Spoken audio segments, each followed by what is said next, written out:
Hi friends, இன்றைக்கி நம்ம சேனலில் சிக்கன் மட்டன் தண்ணி குழம்புக்கெலாம் சேர்க்குற மாதிரியான கொங்கு ஸ்டைல் கறி மசாலா ரெசிபி தான் எப்படி செய்கிறதுன்னு பார்க்க போகிறோம். இந்த கறி மசாலா ஒன்று போதும். இது கூட நம்ம வேறு எந்த மசாலாவும் சேர்த்து கறி குழம்பு வைக்க தேவையே இல்லை. கறி மசாலா பண்ணுறதுக்கு நான் இன்றைக்கி 1 கப் அளவுக்கு முழு மல்லி எடுத்துருக்கிறேன். இது அப்ராக்சிமேட்டாக ஒரு 70 கிராம் வரைக்கும் வரும். 1 கப் தலையை தட்டி மல்லி எடுத்தீங்க அப்படின்னா கரெக்டாக இருக்கும். இப்போ இந்த மல்லியை ட்ரையான ஒரு பாத்திரத்தில் சேர்த்துட்டு எண்ணெய் எதுவும் சேர்க்காம நல்லா இதை வறுத்துக்கலாம். நல்லா செவந்து வர வரைக்கும் இதை வறுத்துக்கலாம். வறுக்கிறதுக்கு முன்னாடி வெயிலில் நல்லா காய வச்சு எடுத்துக்கோங்க. இந்த மாதிரி வெயிலில் காய வச்சும் வறுத்தும் செய்கிறப்ப டக்குன்னு நமக்கு கெட்டு போகாது, பூச்சி எதுவும் வைக்காது. பாருங்க, இந்த அளவுக்கு நல்லா வறுத்ததுக்கு அப்புறமா இதை தனியாக வேற ஒரு பாத்திரத்தில் மாற்றிடலாம். இப்போ அதே கடாயில் 1.5 டேபிள் ஸ்பூன் அளவுக்கு மிளகு, 1.5 டேபிள் ஸ்பூன் அளவுக்கு சீரகம், 1 டேபிள் ஸ்பூன் அளவுக்கு சோம்பு சேர்த்துக்கலாம். சீரகம் மிளகு ரெண்டுமே 10 கிராம் அளவுக்கு இருக்கும். சோம்பு வந்துட்டு 5 கிராம் அளவுக்கு சேர்த்துக்கோங்க. சோம்பு வந்துட்டு நான் சிக்கன் குழம்பு மட்டன் குழம்பு எல்லா குழம்புக்கும் சேர்க்குற மாதிரி கரெக்டான லெவலில் சேர்த்துருக்கிறேன். இப்போ கூடவே 1 இன்ச்சு பீஸ் அளவுக்கு பட்டை சேர்த்துட்டு 4 ஏலக்காய் 2 கிராம்பு சேர்த்துட்டு இது எல்லாத்தையும் எண்ணெய் எதுவும் சேர்க்காம ட்ரையாக மிக்ஸ் பண்ணிக்கலாம். இதில் பட்டை கிராம்பு எல்லாமே நம்ம சேர்த்து செய்யறதுனால நான்வெஜ்க்கு மட்டும் இல்லாமல் காலிஃப்ளவர் காளான் குழம்புக்கு கூட இந்த கறி மசாலாவை யூஸ் பண்ணிக்கலாம்.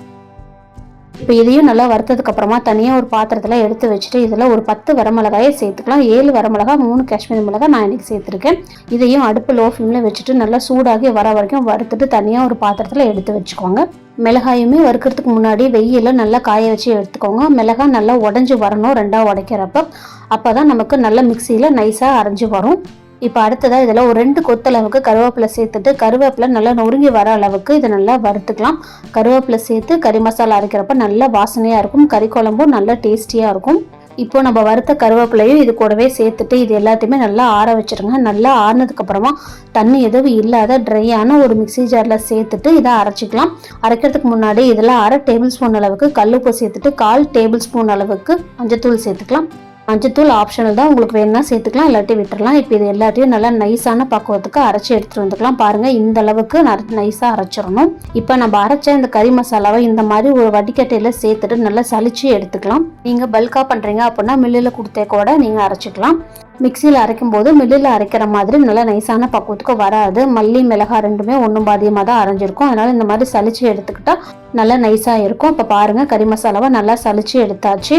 சலிச்சதுக்கப்புறமா இந்த பக்குவத்தில் இருக்க பாருங்கள், நம்ம சலிச்சதோட மீதி திப்பியெல்லாம் இந்த மாதிரி ஒரு பாத்திரத்தில் தனியாக எடுத்து வச்சுருக்கிறேன். இந்த அளவுக்கு திப்பியாக இருக்க பாருங்கள், இதை சேர்க்கக்கூடாது. இப்போ இந்த மசாலாவை ஒரு ஏர்டைட் பாக்ஸில் போட்டு வச்சுட்டா 3 மாதத்துலேருந்து 4 மாதம் வரைக்கும் அப்படியே கெட்டு போகாமல் இருக்கும். இந்த ரெசிபியை கண்டிப்பாக ட்ரை பண்ணி பார்த்துட்டு எப்படி வந்துச்சுன்னு சொல்லுங்கள். நம்ம சேனல் பிடிச்சிருந்தா லைக் பண்ணுங்கள், ஷேர் பண்ணுங்கள், மறக்காமல் சப்ஸ்கிரைப் பண்ணி ஹைப் பண்ணுங்கள். தேங்க்யூ.